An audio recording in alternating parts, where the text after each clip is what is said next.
수면 무호흡이 심하면 성적도 떨어진다고들 하니까. 그럼요. 예. 또 하나는 성장에도 예, 성장에 영향을 많이 미쳐요. 키도 안 크는 게 맞아요? 예, 맞다고. 멀쩡한 의사들의 본격 재능 낭비 프로젝트. 나는 사다 시즌4 보이는 보이는 라디오입니다. 자, 오늘 모신 멀쩡한 의사는 이대 서울병원 이비인후과의 배정호 교수님입니다. 어서 오십시오. 안녕하세요. 안녕하세요. 오늘은 소아 코골이에 대해서 공부를 해볼 텐데 코는 주로 이제 어른들이 고는 거고 그렇죠. 아이들은 별로 코를 안 골 것 같은데. 아이들도 코를 골아요? 많이?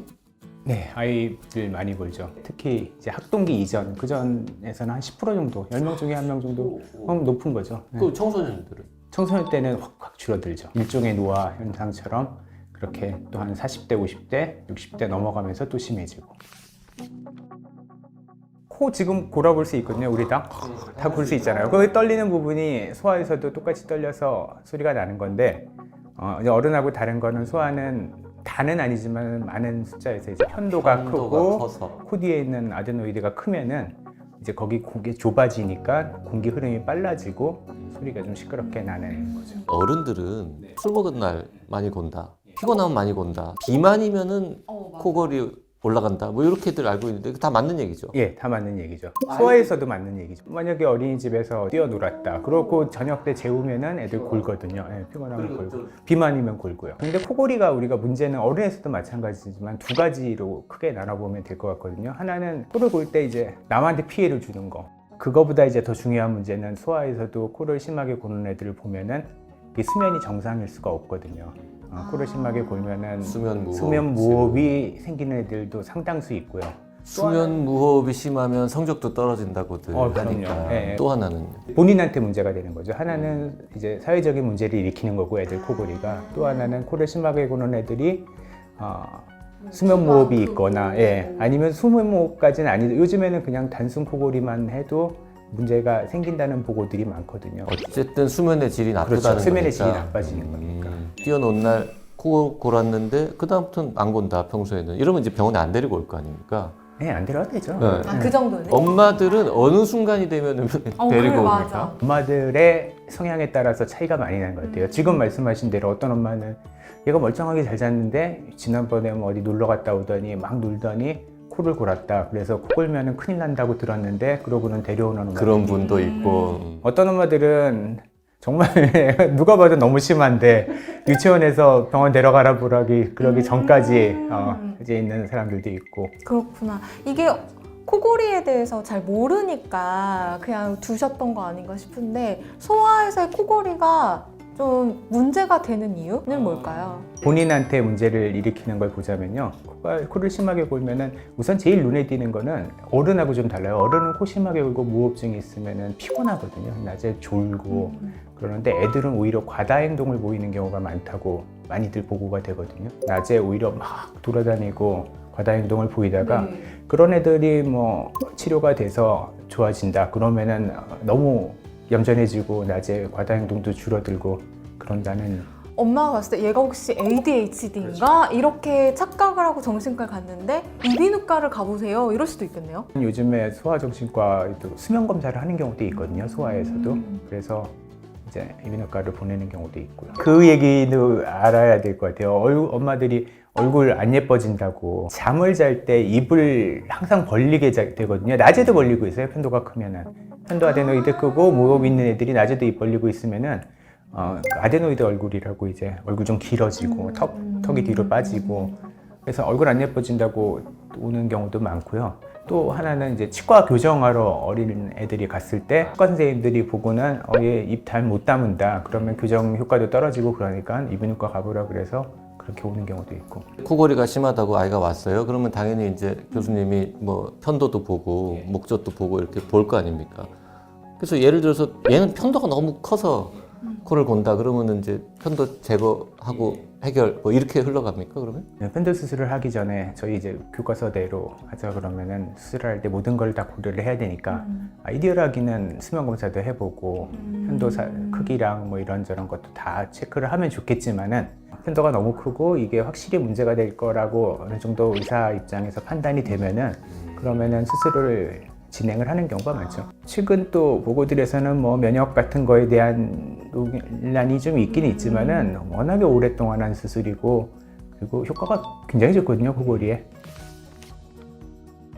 실제로 환자를 보다 보면은 엄마들이 딱 두 가지 정도예요. 하나는 가라 그래서 오는 경우가 있거든요. 코를 고는 애들이 똑같이 골더라도 동네 병원을 갔는데 얘가 이 편도를 가지고 어떻게 그냥 두냐, 뭐 가봐라 그래서 오는 엄마들이 있고, 아니면은 엄마들이 자기들이 너무 힘들어서 애가 너무 크고 같이 못 자겠다고 그래서 데려오는 경우가 있고 그러는데, 누가 얘기를 해서 오는 경우에는 그걸 꼭 물어보거든요. 근데 나중에 크면은 다 괜찮아지는 거 아니냐. 실제로 그렇거든요. 이제 왜냐면은 편도는 퇴화하는 기관이기 때문에 고학년 되고 중학교 가고 그러면은 많이 크기가 줄어들기도 하고요. 또 하나는 애들이 얼굴이 커지잖아요. 그럼 편도 크기가 똑같아도 애들이 얼굴이 커지고 목이 넓어지면은 그러면은 상대적으로 공간이 생기니까 안 골게 되는 애들이 많이 있는데, 그 몇 년을 아까 말씀드린 것처럼 여러 가지 문제가 생길 수 있는데 5년 후쯤에는 좋아질 수 있다. 하지만 그 5년 동안 수면의 질이 떨어지고 뭐 집중력, 무슨 성적, 그다음에 성장에도 성장에 영향을 많이 미쳐요. 키도 안 크는 게 맞아요? 예, 맞다고. 애들은 잠잘 때 큰다 하잖아요. 자야 되거든. 난 잠 많이 잤는데 왜 키가? 편도 수술 말고 다른 치료법은 뭐가 있어요? 일단은 편도가 크고 아데노이드가 크다 그러면 1차 치료는 수술을 하게 되는 것 같고요. 만약에 얘가 코를 골고 실제로 수면 검사에서 무호흡이 심하다 그러면은 다른 원인들을 좀 더 찾아보고요. 비만도 영향이 많거든요. 그래서 체중 관리랑 해보고, 그래도 안 되는 경우에는 여기서도 아마 제가 얼핏 보기에는 그 양압기 치료 같은 거를 성인에서 얘기를 했던 것 같은데, 소아에서도 양압기 적용할 수 있거든요. 아, 소아도 양압기를 쓸 수 있어요? 예, 우리나라는 아직 그렇게 많지는 않은 것 같은데 미국에서 보고들 보면은 오히려 편도나 아데노이드가 확실히 크지 않을 때는 수술 전에 양압기를 먼저 처방을 해봐라는 그런 가이드라인도 있을 정도로 소아에서도 적용을 해볼 수 있습니다.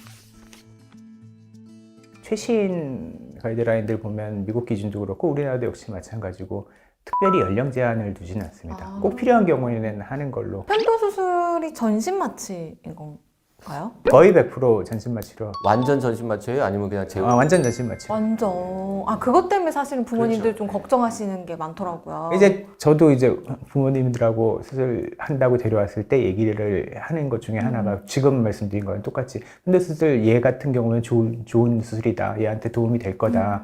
하지만 제일 신경 쓰이는 거 하나는 마취도 해야 된다. 어릴 때 그렇게 코를 골아가지고 뭐 수술을 하거나 양압기를 쓰거나 이렇게 했는데 좀 나이 들어서 좀 좋아졌어요. 뭐 치료 받아가지고. 그래도 나중에 50대, 60대 때 되면은 또 코를 골아요? 충분히 가능성은 있습니다. 어렸을 때 이제 코를 고는 애들 보면은 물론 편도 아데노이드가 아까도 제일 큰 원인이라고 했지만은 그거 외에도 얼굴 모양이라든지 턱 크기, 혀의 크기 그런 것들도 영향을 틀림없이 줄 거고, 그거는 뭐 평생 변하지는 않을 테니까. 그러면 부모님이 코를 골면 그 자식이 코를 골 확률은 더 높다. 정확하게 이게 유전이다 아니면은 어떻게 뭐 유전적으로 얼마의 경향이 있다 그런 거는 명확하지는 않고요. 하지만 이제 가족력은 확실히 영향은 있을 것 같아요. 영향은 있죠. 네, 얼굴이 비슷하게 생겼고 그런 측면에서는 가능성은 유전은 아니지만 유전은 가족력은 아니지만. 있다. 소아가 이제 코골이가 아주 심해서 뭔가 해결을 해주고 싶은데 수술하기도 좀 어렵고 뭐 양압기도 잘 안 되고 그렇게 굉장히 골치 아픈 경우들도 있습니까? 예, 있죠. 90% 정도는 충분히 해결이 가능한 경우가 대부분이고요.